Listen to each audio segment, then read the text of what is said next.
Influenced by the Scarlet Letter, Mr. Wideman created the sneeze bucket as a fun icebreaker for his chemistry classes at the start of the year.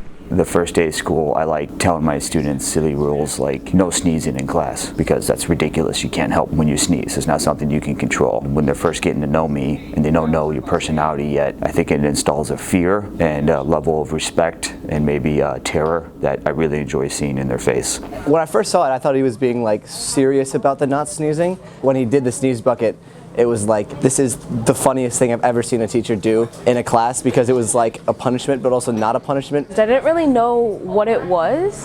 Over time, as people sneezed and the bucket got put next to them, I got a better idea of like what exactly it was. In light of not sneezing in class, Mr. Wideman set rules for the students if they ever sneezed and got the bucket. If you sneeze, you have to have possession of the bucket until the next person sneezes.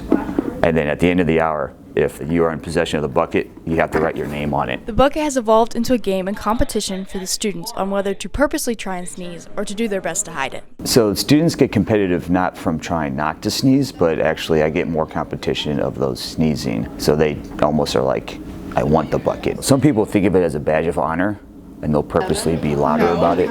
I feel like more students try not to sneeze, but they just end up sneezing anyways. If you do sneeze, you have to find a way to kind of like hide if you sneeze or not.